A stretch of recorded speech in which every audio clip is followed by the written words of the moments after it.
بسم اللہ الرحمن الرحیم۔ ناظرین گرامی، آب حیات کیا ہے؟ یہ کہاں واقع ہے؟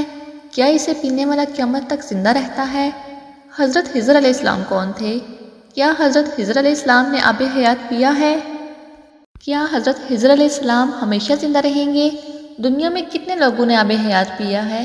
اسکندر اعظم نے آب حیات پینے سے کیوں انکار کیا تھا؟ آب حیات محض ایک خیال یا افسانہ ہے یا اس کی کوئی حقیقت بھی ہے؟ یہی ہماری آج کی ویڈیو کا موضوع ہوگا، اور آج کی اس ویڈیو میں ہم آپ کو آب حیات کے بارے میں معلومات فراہم کریں گے۔ ناظرین گرامی، اس حقیقت کے باوجود کہ ہر ذی روح کو موت کا ذائقہ چکھنا ہے، انسان ہمیشہ سے ابدی زندگی کی تلاش میں رہا ہے، اور اس کی اشد خواہش رہی ہے کہ وہ موت جیسی حقیقت سے چھٹکارا حاصل کر لے۔ ہمیشہ جوان اور حیات رہنے کی تمنا میں انسان ایسے ہی کسی چشمے کی کھوج میں رہا ہے کہ جس کا پانی پی کر حیات ابدی حاصل کر سکے۔ بے شمار قصے، کہانیوں اور داستانوں میں اس چشمے آب حیات کا ذکر ملتا ہے۔ ناظرین گرامی، آب حیات دراصل فارسی زبان کا لفظ ہے جس کے معنی آب بقا، آب دوام یا آب امر ہے۔ آب حیات کے متعلق یہ خاصیت بیان کی جاتی ہے کہ جو اسے پیے گا یا اس میں غسل کرے گا اسے حیات دائمی یا بقائے دوام حاصل ہو جائے گا۔ آب حیات کا تصور بہت قدیم ہے۔ اسلام سے پہلے بھی فارسی ادب کی مختلف داستانوں میں آب حیات کا تذکرہ ملتا ہے۔ بعد از احیاء اسلام بھی آب حیات کا ذکر موجود ہے۔ ناظرین، اس دور کی داستانوں میں 3 اشخاص کا ذکر کیا گیا ہے جو آب حیات یا نہر حیات تک پہنچے۔ ان میں حضرت خضر علیہ السلام، حضرت الیاس علیہ السلام اور حضرت ذوالقرنین علیہ السلام شامل ہیں۔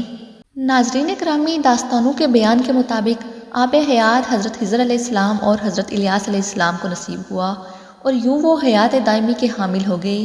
یہ ایک ایسا مسئلہ ہے جس کے بارے میں یہ طے کرنا بہت مشکل ہے کہ آیا آب حیات کا کوئی وجود تھا یا نہیں، اور حضرت خضر علیہ السلام کا اس سے کیا تعلق ہے۔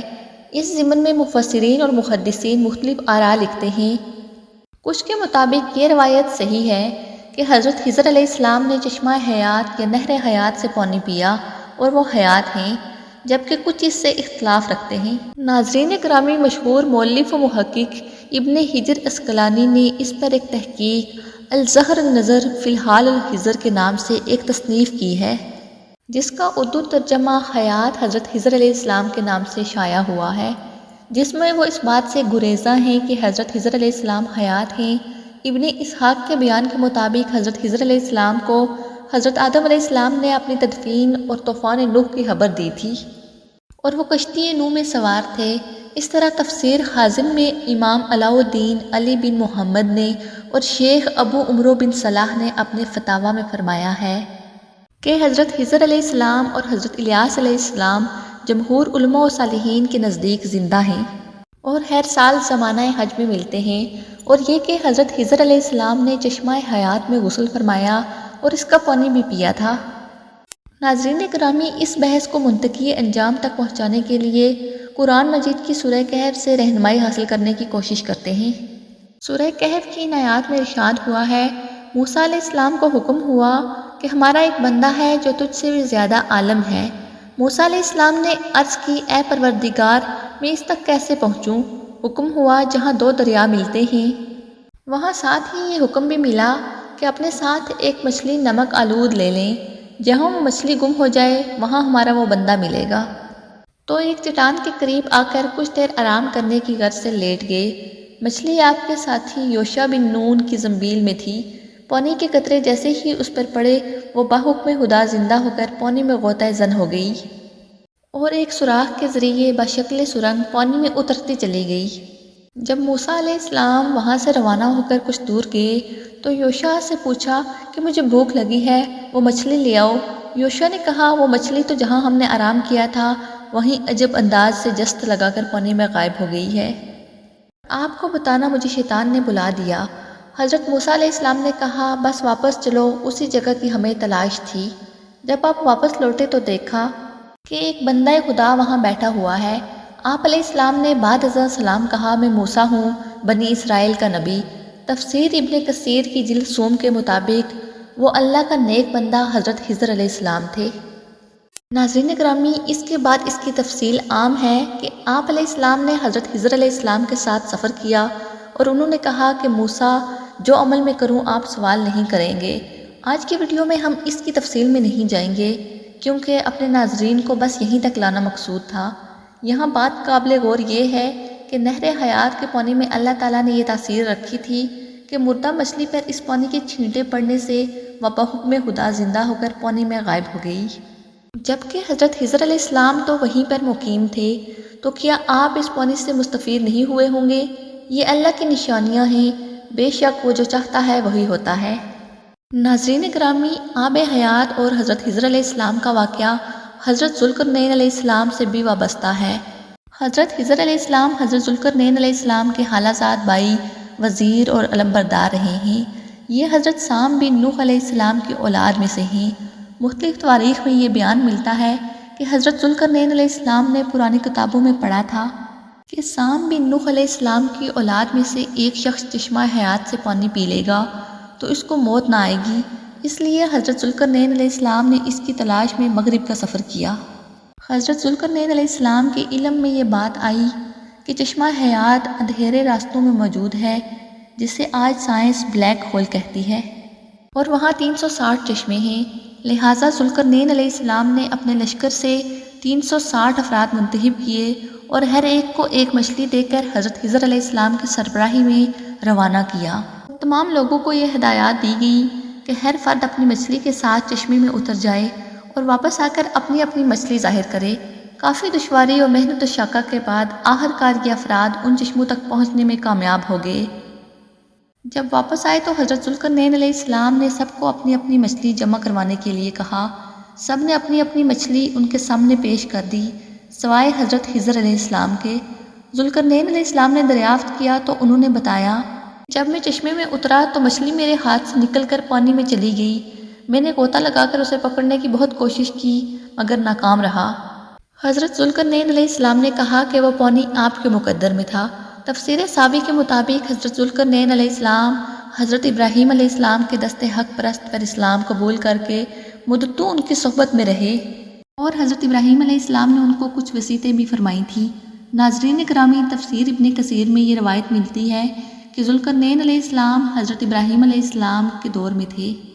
انہوں نے حضرت ابراہیم علیہ السلام کے ہمراہ خانہ کعبہ کا طواف بھی کیا۔ اس سے ظاہر ہوتا ہے کہ خضر علیہ السلام بھی حضرت ابراہیم علیہ السلام کے دور کے ہیں، جبکہ ایک محتاط اندازے کے مطابق حضرت ابراہیم علیہ السلام اور حضرت موسیٰ علیہ السلام کے درمیان 600 سال سے زیادہ فاصلہ ہے۔ ان تمام حوالہ جات سے یہ نتیجہ سامنے آتا ہے کہ حضرت خضر علیہ السلام کو یا تو عمر طولانی دی گئی تھی یا پھر وہ بحکم خدا حیات ہیں۔ واللہ عالم۔ ناظرین گرامی، اس ضمن میں کچھ علماء، مفسرین و مورخین کی مزید آراء پیش خدمت ہیں۔ امام بدر الدین عینی نے ان کے متعلق لکھا ہے کہ جمہور کا موقف یہ ہے کہ حضرت خضر علیہ السلام نبی تھے اور زندہ ہیں۔ مصنف بدر الدین عینی کتاب العلم باب ما ذکر فی ذہاب موسیٰ میں لکھتے ہیں کہ خدمت بحر یعنی سمندر میں لوگوں کی رہنمائی کرنا حضرت خضر علیہ السلام کے سپرد ہے۔ اسی طرح تفسیر حازن میں ہے کہ اکثر علماء و مشاہد اس بات پر اتفاق کرتے ہیں کہ حضرت خضر علیہ السلام زندہ ہیں۔ شیخ ابو عمرو بن صلاح نے اپنے فتاویٰ میں فرمایا ہے کہ حضرت خضر علیہ السلام جمہور علماء و صالحین کے نزدیک حیات ہیں، اور یہ بھی کہا گیا ہے کہ حضرت خضر و الیاس علیہ السلام دونوں زندہ ہیں اور ہر سال زمانہ حج میں ملتے ہیں۔ یہ بھی اسی سے منقول ہے کہ حضرت خضر علیہ السلام نے چشمہ حیات میں غسل فرمایا اور اس کا پانی پیا۔ ایک روایت ہے کہ حضرت عمر رضی اللہ تعالیٰ کسی کی نماز جنازہ پڑھانے والے تھے کہ آواز سنائی دی، ابھی ٹھہر جائیے، جب تک وہ آنے والا نہیں آیا آپ رکے رہے۔ بعد میں جب لوگوں نے دریافت کیا تو آپ نے کہا وہ حضرت خضر علیہ السلام تھے۔ یہ واقعہ بھی تفسیر ابن کثیر کی جلد اول میں نقل ہے۔ کہا جاتا ہے کہ سکندر اعظم کو شوق ہوا کہ وہ آب حیات کا چشمہ تلاش کرے اور اس کا پانی پیے۔ وہ اسے تلاش کرتا رہا اور اس تک پہنچ گیا تو اس نے چشمے کے کنارے پر ایک پرندہ پایا جس کے بال اور پر جڑ چکے تھے، کھال لٹکی ہوئی تھی، چونچ گھس چکی تھی، لنگڑا لنگڑا کر چل رہا تھا۔ سکندر نے پوچھا، اے طائر لاہوتی، تو آب حیات کے چشمے کا پانی پی کر ٹھیک کیوں نہیں ہو جاتا؟ کیوں اتنی تکلیف میں پڑا ہوا ہے؟ طاہر لاہوتی نے جواب دیا کہ اس چشمے کا پانی پی کر تو اس حال کو پہنچا ہوں۔ اب علم ہوا ہے کہ آب حیات ابدی زندگی تو دیتا ہے مگر جوانی نہیں۔ اب بڑھاپے نے میرا یہ حال کر دیا ہے کہ چلنے پھرنے سے لاچار ہوں اور موت بھی نہیں آتی کہ کچھ راحت پا سکوں۔ تب سکندر نے پانی پینے سے انکار کر دیا اور واپس پلٹ آیا اور 32 سال کی بڑی جوانی میں دائے اجل کو لبیک کہا۔ ناظرین گرامی، آب حیات کے موضوع پر کچھ فلمیں بھی بنائی جا چکی ہیں، کئی ناولز بھی لکھے جا چکے ہیں، انسان نے تقریباً ساری دنیا کھنگال ڈالی ہے۔ بے شمار خفیہ، گرد، سرد اور مختلف نمکیات سے بھرپور چشمے بھی مل گئے ہیں مگر جوانی کا چشمہ اور آب حیات نہیں مل سکا۔ علم و تحقیق کے مطابق بڑھاپے یا عمر میں اضافے کا سلسلہ پیدائش کے دن سے ہی شروع ہو جاتا ہے۔ بچے کا بڑے ہو کر بالغ ہونا، پھر بڑھاپے میں قدم رکھنا، جس کے بعد اضافہ عمر کے سبب انسان کی کارکردگی گھٹنے لگتی ہے جو بالآخر موت پر آ کر ختم ہو جاتی ہے۔ ناظرین گرامی، آج پوری دنیا کے سائنسدان اور ڈاکٹرز موت کے خطرات کو کم کرنے کی دوڑ میں لگے ہیں۔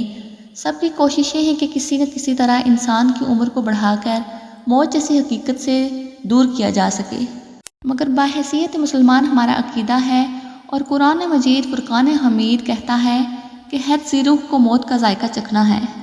اور دوستو، ہماری تو یہی کوشش ہونی چاہیے کہ دنیا میں ایسے اعمال سر انجام دیے جائیں کہ پھر اللہ تبارک و تعالیٰ کے وعدے کے مطابق ایک پرلطف حیات دائمی ہمارا مقدر بن جائے۔ آمین۔